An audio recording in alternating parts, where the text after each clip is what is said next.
Royal Enfield একটা royal ব্যাপার আছে। শোনো, রয়্যাল কোনো ব্যাপার নেই। রয়্যাল এনফিল্ড হচ্ছে বাঘের বাচ্চা।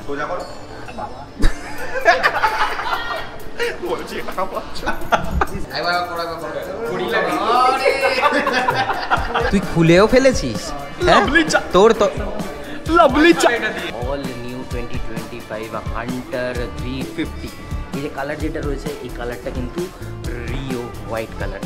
দেখতে কিন্তু দারুণ গ্লসি, দারুণ লাগছে। সপ্তপর্ণা দিয়ে যদি বাইকটাতে বসে তাহলে কেমন লাগে? আরে পরোক্ষ বা প্রত্যক্ষভাবে হোক, আমরা এটা পরিবারের মধ্যেই করি, তাই তো? তাহলে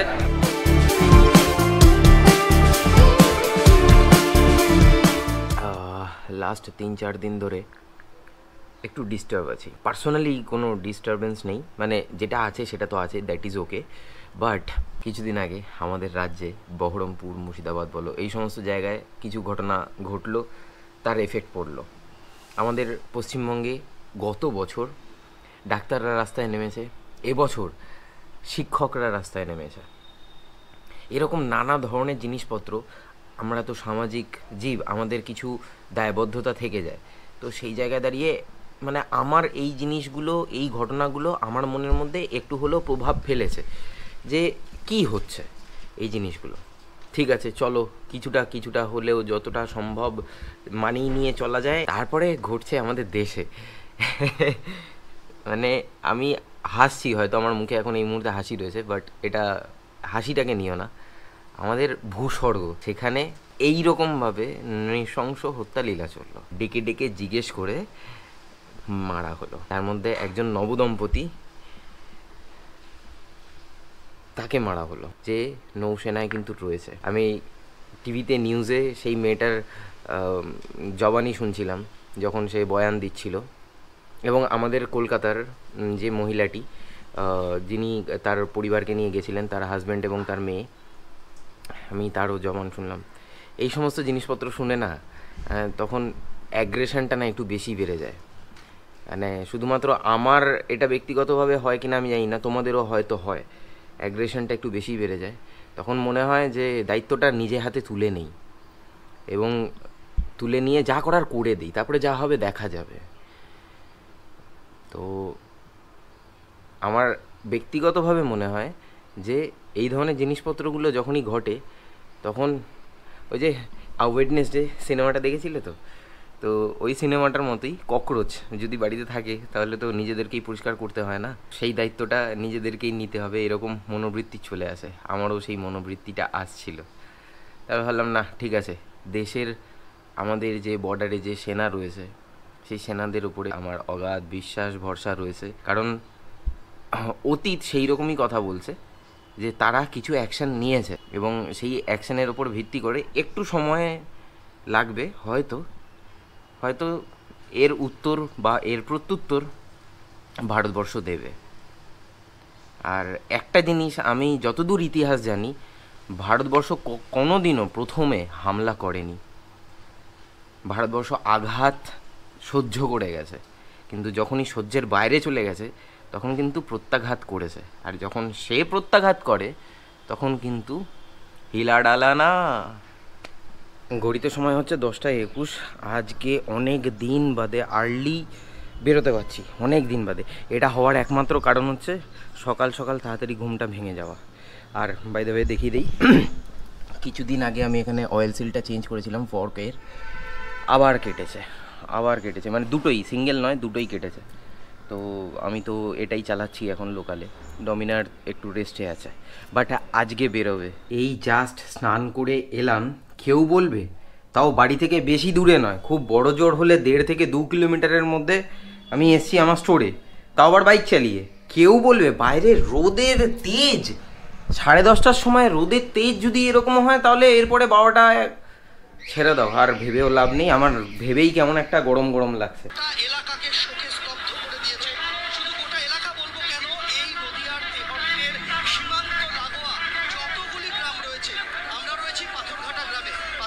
ঝন্টু আলী শেখের মরদেহ কফিনবন্দি হয়ে এখন জাস্ট ঢুকেছি, ওটারই লাইভ ফুটেজটা আমি দেখছিলাম। এবার সবাই বলছে ধর্ম নিয়ে, মানে হিন্দুদেরকে মেরেছে। আরে ভাই, ওখানে মুসলিমও মারা গেছে, মুসলিমরা মুসলিমদেরকেরই মেরেছে। তাহলে কিসের তাদের ধর্ম, কিসের তাদের ধর্মবিদ্বেষ, কিসের তাদের মানে এই এত ধর্ম নিয়ে গোড়ামি? যখন এক এক করে নাম জিজ্ঞাসা করা হচ্ছিল এবং পরিচয় জিজ্ঞাসা করা হচ্ছিল, তখন কিন্তু সবার আগে একজন কাশ্মীরি মুসলিম যে ট্যুরিস্টদেরকে ওখানে ঘোরাতে নিয়ে গেছিলো, একজন টোটো চালক বা রিক্সা চালক যাই হোক না কেন, তো ওকে কিন্তু আগে গুলিটা খেতে হয়েছে। তাহলে এখানে আমার প্রশ্ন হচ্ছে, এখানে শুধুই কি হিন্দুদেরকে মারা হয়েছে? এই যে বিভাজনের, হিন্দু মুসলিমের বিভাজনের যে রাজনীতি, এই বিষয়টা কি সঠিক? এখানে বিষয়টা পুরোপুরি ভিন্ন, পুরোপুরি জিনিসটা আলাদা। আমার যতদূর বেসিক্যালি মনে হয়, ট্যুরিস্টদেরকে অ্যাটাক করা মানে প্যানিক করা, এবং কাশ্মীরে যে জনতা রয়েছে, মানে আম জনতা রয়েছে, তাদের যে কর্মের যে যোগান, মানে ডেলি যে রোজগারের জায়গা, সেই রোজগারের জায়গাটাকে হ্যামার করা এবং সেটাকে নষ্ট করে দেওয়া, যাতে ট্যুরিস্টরা ভয় পেয়ে যায় এবং কাশ্মীরে যেন কেউ যেন না যায়, সেই জিনিসটাকে মানে বন্ধ করে দেওয়া। এবং সেই ইকোনমিতে যদি আঘাত পড়ে, তাহলে কাশ্মীরের যে সাধারণ আমজনতা রয়েছে তাদের পেটের ভাত মারা যাবে। এই জায়গাটাকে হ্যামার করা, আমার তো ব্যক্তিগতভাবে এটা মনে হয় এই জিনিসটা করার চেষ্টা করা হয়েছিল, বাট এই জিনিসটা তারা করতে পারেনি। দেখো, সময় খারাপ থাকে, কিন্তু সেই খারাপ সময়ের মধ্যে থেকে আমাদের সকলকে একজোট হয়ে থাকতে হয়। সময় হয়ে গেছে 4:38, আর এখন আমি বেরোচ্ছি ডমিনার নিয়ে। কোথায় যাচ্ছি? সানাই মোটরস রয়্যাল এনফিল্ডে, কারণ হান্টারের আজকে লঞ্চ আছে। আর আজকে কিন্তু আমি একা যাচ্ছি না, আজকে আমি যাচ্ছি হচ্ছে আরও অনেকের সাথে। তো মোটো ব্লগ করছি না, একেবারে ডিরেক্ট শোরুমে পৌঁছাই সবাইকে সাথে নিয়ে, তারপরে এক এক করে দেখাবো আজকে আমার সাথে কে কে ওখানে মানে রয়্যাল এনফিল্ডের শোরুমে উপস্থিত আছে। পৌঁছে গেছি হচ্ছে রয়্যাল এনফিল্ডে। আজকে যেমনটা বলছিলাম যে আমার সাথে কারা কারা এসছে, এই হচ্ছে বাইকের লাইন আপ আমার পেছনে, এই হচ্ছে পরপর সব হচ্ছে বাইকের লাইন আপ। আর এই হচ্ছে সেই মহান ব্যক্তি, বুমলা জয় করে এসছে। বুমলা না পুরোটা, হ্যাঁ কোথায় আসছো না, এই তো এবারে এসছে। হ্যাঁ, বুমলা জয় করে এসছে। সামনে স্ক্রিন দিয়ে আবার দেখে নিচ্ছে। ইন্সপিরেশন, সামনে ইন্সপিরেশন। হ্যাঁ, কিছুক্ষণ আগে বলছিল এই ইন্সপিরেশন, সবাইকে ইন্সপিরেশন বানাচ্ছে, সবাইকে।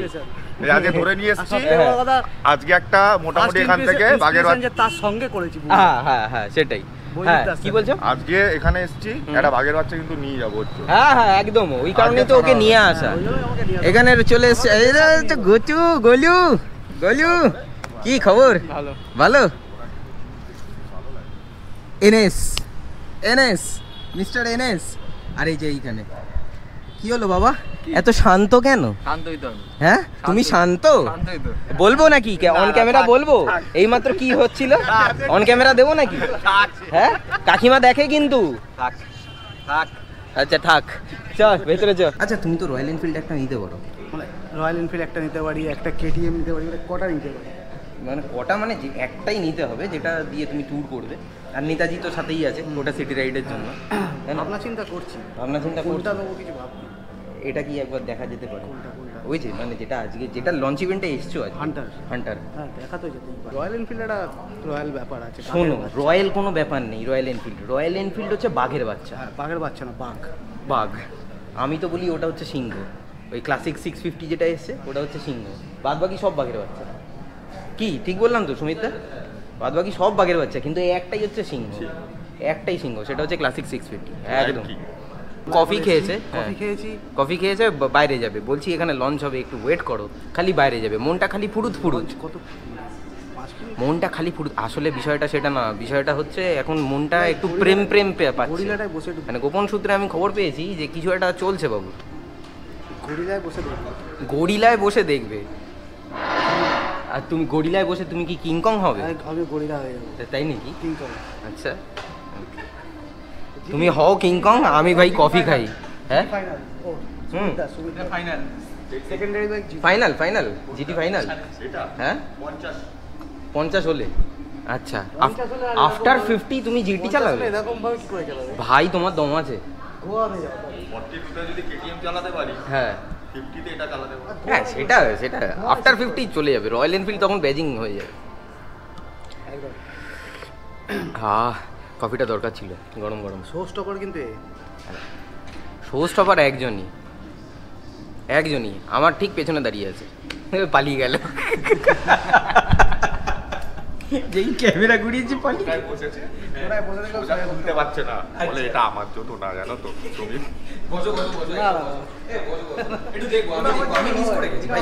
ভাই আমি মিস করে গেছি, প্লিজ ভাই। প্লিজ ভাই একবার বসো একবার বসো এরকম হিমালয়ানে বসে বললাম আমার জন্য নয়, এটা বসো, আমার বসো, জন্য বসো। নয়, এটা আমার জন্য নয়, বললাম তো। সোজা করো বলছি এটা আমার জন্য। This is for good. কি হবে হাইটটা কম না না না সেটা ঠিক আছে, সেটা কোনো ব্যাপার না। গাড়িটা অ্যাকচুয়ালি কিন্তু এটাকে তোমরা অন্যরকম ভাবে নিও না, আমরা কিন্তু নিজেদের মধ্যে ইয়ার্কি ঠাট্টা গাড়িটা করছি So, এই তো গরিলা তো ভেতরেও আছে। ও গরিলায় বসে কিংকং হবে। না তবে তুমি হও, কংগ্রাচুলেশনস। অরূপ এটা ফাইনাল, এটা একদম ফাইনাল তোমার জন্য, একদম পারফেক্ট আছে, একদম পারফেক্ট। অরূপ ওটা গোয়ান ক্লাসিক, হ্যাঁ গোয়ান ক্লাসিক তোমার জন্য, তোমাকে মানাবে, অরূপকে মানাবে না, অরূপকে মানাবে না, অরূপকে তোমরাই বলো, একটু ধর তোমরাই বলো ওকে মানাচ্ছে কি গরিলা, সিরিয়াসলি বলো মানাচ্ছে কি?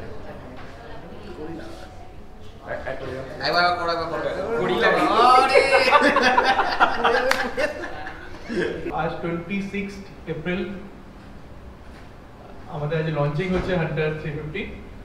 তো এই স্পেশাল দিনে রয়্যাল সানাই বাইকস রয়্যাল হান্টার 350 কে লঞ্চ করছে, তার সাথে আপনাদেরকে আমরা পাশে পেয়েছি। তো এই দিনটা আমাদের কাছে স্পেশাল এন্ড মেমোরেবল হয়ে থাকবে। তো আমরা জাস্ট জেনে নিই কিছু ফিচার্স আমাদের অ্যাড হয়েছে, সেগুলো আমি ফার্স্ট আপনাদের একবার ব্রিফ করবো।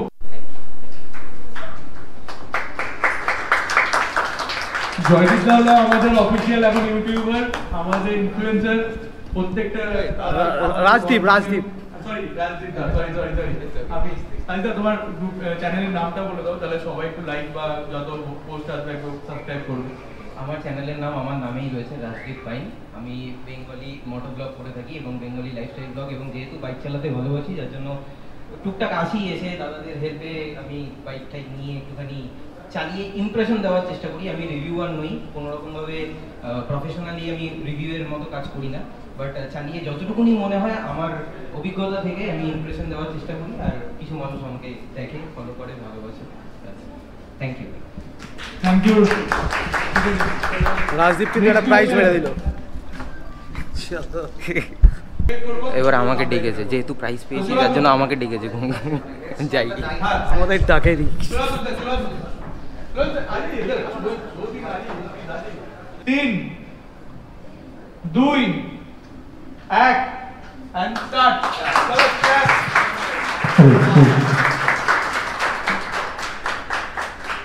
স্টার্ট করো একবার।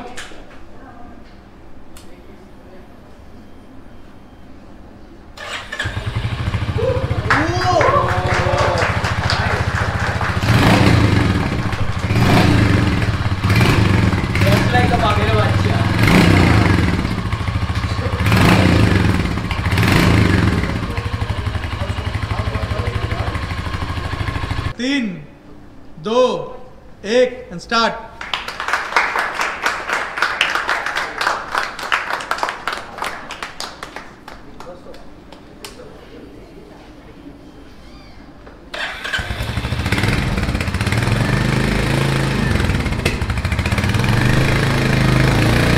রয়্যাল এনফিল্ড স্পেশালি আমার জন্য এবং স্পেশালি সপ্তপর্ণাদি আমার জন্য এই কেকটা নিয়ে এসেছে।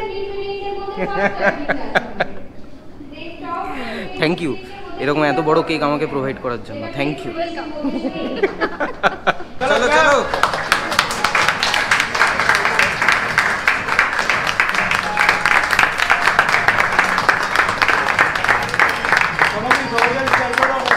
এখানে হচ্ছে সবার খাওয়া দাওয়া, মন জিনিসের কমপ্লিট। ও তোর মন জিনিস না, মিয়ামর, এটা আমি বারবার ভুল করি, আই এম সরি। তো এখানে সবার খাওয়া দাওয়া হচ্ছে, সবাই সবকিছু চালিয়ে নিচ্ছে। মানে একদম র্যান্ডাম। আচ্ছা বাই দ্য ওয়ে বলে দিই, অরূপও কিন্তু প্রাইজ জিতেছে আমার মতো। তুই খুলেও ফেলেছিস? হ্যাঁ তোর তো লাভলি চা। কি সব করছিস তুই এসে এখানে, তুই তো আমার মান ইজ্জত কিছু রাখবি। কালকে রাত থেকে কি করেছিস জিজ্ঞেস কি আবার কর, কি করলি?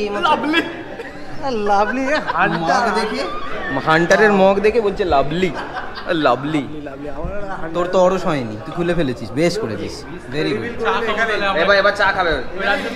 হ্যাঁ রাজদীপ করে কি তাহলে চাটা খাবো। আমার স্টোরে গিয়ে চা খাবি? রাজদীপ দা স্টোর্স। অনেকটা লেটও হয়ে গেছে, আমি জায়গা পাচ্ছি না, একটুখানি তোমাদেরকে দেখাবো। আমরা যাচ্ছি এবার ডিভাইন আইতে, ডিভাইন আইতে গিয়ে খাওয়া দাওয়া হবে। চলো, আমার কোনো চশমা চুরি হবে ওখানে। কি বলছে, কি বলছে, মানে যা যেটাই পড়বো সেটাই 10,000 টাকা।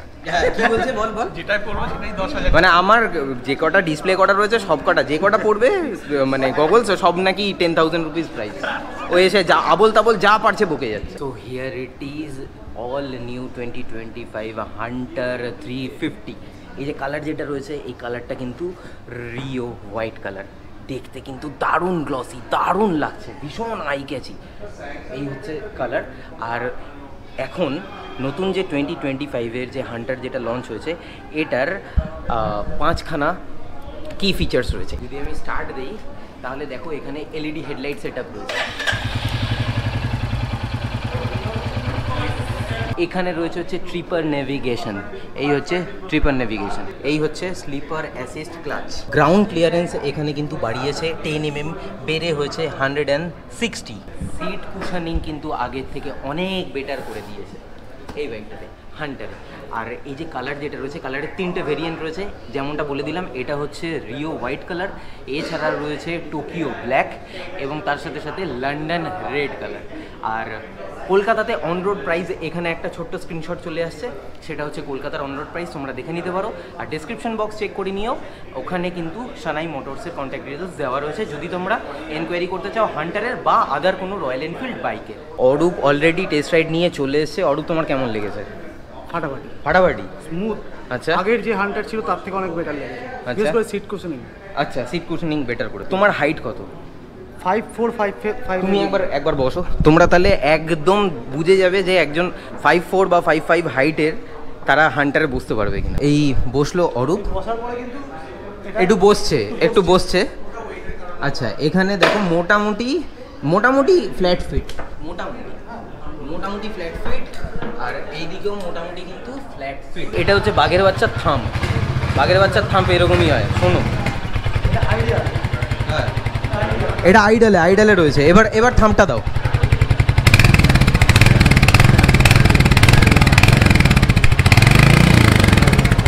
টিফিন করেছো? যা খাবার দাবার হয়েছে সবসময় তো বাইক চালিয়ে একদম করেছো? করবে, খেয়েই তো এসেছি, রেখে দিয়েছি, খাবো। তুমিও তো খাও এখন, ব্লগ করে যাচ্ছে। হ্যাঁ, আমি ব্লগ এডিট সমস্ত কিছু আমার চলছে। সপ্তপর্ণা দিয়ে যদি বাইকটাতে বসে তাহলে কেমন লাগবে? ইয়েস, আজাও। আরে আজাও না, আরে এই তো সোজা, হ্যাঁ ধরে আছি। কেন ভয় লাগে? অরূপ কত সুন্দর ছবিটা তুলে দিল,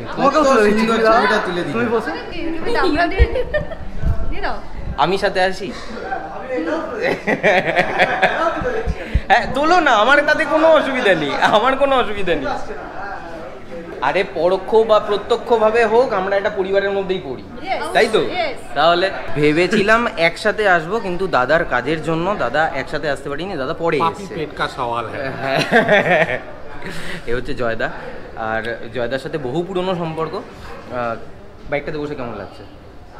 তুমি কি চালাও সেটা বলে দাও। আমি এক ক্লাসিক চালাই, একদম বাঘের বাচ্চা পাতি।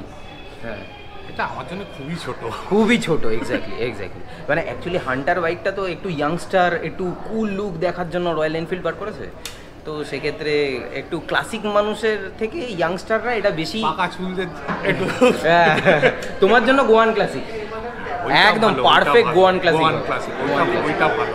একবার চলো, বসবে চলো। আচ্ছা, পাকা চুল হবে একদম সুন্দর। হ্যাঁ, তোমার ভিডিও দেখি। Thank you. কি নাম? আমার নাম সন্দীপ। আচ্ছা, রাজদীপ। তোমাকে বড় চুল ছিল, কাকিমা বললেন। হ্যাঁ, এখন তো গরমের জন্য কেটে ফেলেছি, পুরো উড়িয়ে দিয়েছি।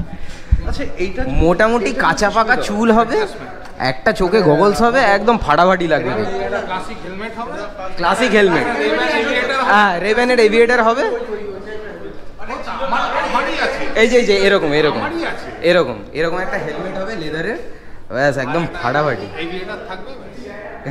ইভেন্টটা শেষ হয়ে যাওয়ার পর আমি যাদের সাথে গেছিলাম, মানে যাদেরকে আমি নিয়ে গেছিলাম, তাদের সাথে ছুটি আড্ডা মেরেছি এবং তারাও খুব এনজয় করেছে রয়্যাল এনফিল্ডে।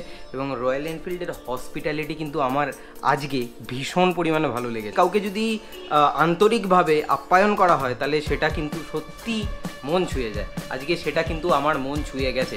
এনিওয়েজ গাইজ, আজকের ব্লগটা তোমাদের কেমন লাগলো সেটা কিন্তু কমেন্ট বক্সে কমেন্ট করে জানিও। সো উইথ দ্যাট সেড, আজকের ব্লগটা আমি তাহলে এখানেই শেষ করছি। দেখা হচ্ছে আবার পরবর্তী ব্লগে। Till then bye bye, take care, stay tune and keep supporting B Bong. পাশে থেকো, সাথে থেকো, ব্লগে থেকো।